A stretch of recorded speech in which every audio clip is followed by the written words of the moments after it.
Saudara-saudara yang terkasih dalam nama Tuhan Yesus Kristus, selamat pagi. Mari kita beribadah sejenak. Kita menyanyikan Bukende HKBP dari nomor 786 ayat 1.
Kasih karunia dan damai sejahtera dari Allah Bapa dan dari Kristus Yesus Tuhan menyertai saudara-saudara. Amin. Saudara-saudara, firman Tuhan renungan harian Selasa 5 April 2022 dari kitab 1 Korintus pasal 1 ayat 28 mengatakan, "Dan apa yang tidak terpandang dan yang hina bagi dunia dipilih Allah, bahkan apa yang tidak berarti dipilih Allah untuk meniadakan apa yang berarti." Dalam bahasa Batak Toba, "Akanateuk di portibion, jala namarlea dipilit debata, tung si soadaido, asa suada hononna naung jongjokian." Demikian firman Tuhan. Saudara-saudara, jangan menilai buku dari sampulnya adalah sebuah kalimat kiasan yang artinya jangan menilai bobot atau nilai dari suatu hal dari penampilan luarnya saja. Contohnya, orang bisa tampak biasa-biasa saja, namun ia adalah salah seorang paling berpengaruh di lingkungannya. Namun, acap kali kita tertipu oleh penampilan luar seseorang. Orang tampak kaya diperhatikan, orang kumal terkesan miskin dikesampingkan, orang cantik diprioritaskan, orang lemah diabaikan. Allah kita tidak memandang muka atau penampilan kita. Allah tidak pernah tertipu oleh penampilan seseorang, sebab Dia melihat hati.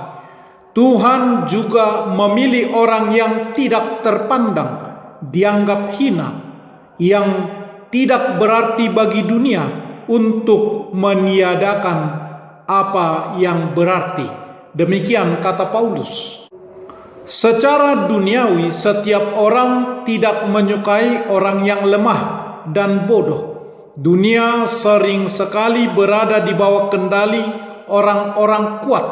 Mereka merasa lebih pintar hingga akhirnya memandang rendah orang-orang lemah. Orang yang bodoh adalah orang yang tidak ingin berubah, tidak ingin maju. Namun tidak demikian halnya dengan cara pandang Tuhan. Firman Tuhan mengatakan bahwa mereka, orang-orang yang bodoh dari Allah, lebih besar hikmatnya daripada manusia. Demikian pula halnya dengan seseorang yang lemah dari Allah lebih kuat daripada manusia duniawi. Rasul Paulus mengungkapkan kesadaran yang amat dalam bahwa orang bodoh dan lemah justru dipilih Allah. Orang yang merasa dirinya tidak berdaya, lemah, dan bodoh cenderung membutuhkan bantuan, menginginkan pertolongan. Mereka tergantung kepada pertolongan Tuhan. Mereka membutuhkan Tuhan. Mereka sungguh-sungguh menginginkan Tuhan dalam hidupnya. Allah memilih orang-orang seperti mereka, mengutus orang-orang seperti mereka sejak zaman para nabi dalam Perjanjian Lama, sejak zaman Perjanjian Baru, murid-murid Yesus, tokoh-tokoh dalam Alkitab seperti Abraham, Musa, Daud, Gideon, Yosua, Matius, Petrus, Yakobus, Yohanes, dan lain-lain adalah orang-orang biasa yang dipakai Tuhan, diurapi Tuhan menjadi orang-orang yang luar biasa. Tuhan mencari orang yang mau, yaitu yang mau diproses, dibentuknya menjadi bejananya yang mulia dan berharga. Namun bagi mereka yang akan binasa, pemberitaan tentang Yesus Kristus, Anak Tunggal Allah, adalah suatu kebodohan, dan orang yang memberitakannya dianggap lemah dan bodoh. Namun tidak demikian halnya dengan orang percaya. Pemberitaan tentang firman Tuhan membawa sukacita dan damai sejahtera yang daripada Allah. Hingga saat ini Tuhan sedang mencari orang-orang yang mengasihi Dia. Tuhan melihat hati sebagaimana Tuhan melihat Daud. 1 Samuel pasal 16 ayat 7. Jika saat ini Tuhan memilih dan mengurapi kita menjadi alatnya, itu semata-mata karena anugerahnya, karena kasih karunia-Nya. Tetaplah rendah hati dan kemuliaan hanya bagi Tuhan. Amin. Marilah kita berdoa.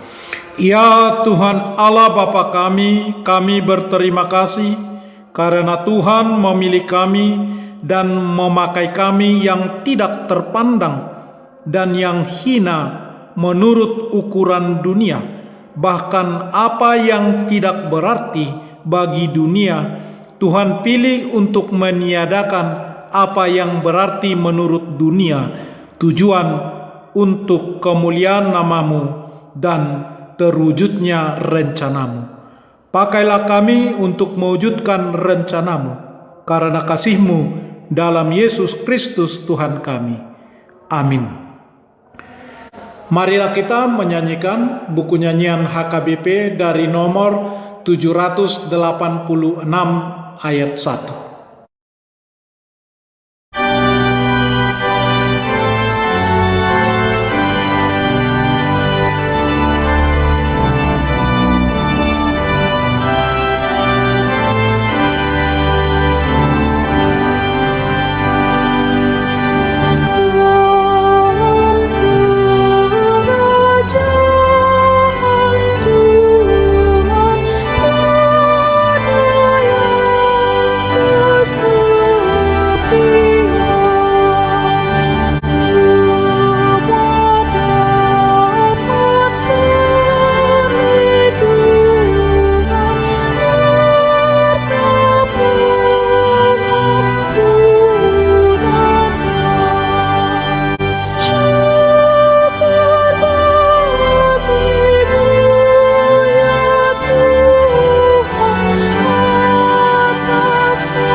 Kita bersama-sama berdoa dengan doa Bapa kami. Bapa kami yang di surga, dikuduskanlah nama-Mu, datanglah kerajaan-Mu, jadilah kehendak-Mu di bumi seperti di surga. Berikanlah kami pada hari ini makanan kami yang secukupnya, Dan ampunilah kami akan kesalahan kami, seperti kami juga telah mengampuni orang yang bersalah kepada kami. Dan janganlah membawa kami ke dalam pencobaan, tetapi lepaskanlah kami daripada yang jahat. Karena Engkau punya kerajaan, dan kekuasaan, dan kemuliaan sampai selama-lamanya. Amin. Anugerah Tuhan Yesus Kristus, kasih setialah Bapa, dan persekutuan Roh Kudus menyertai saudara-saudara. Amin.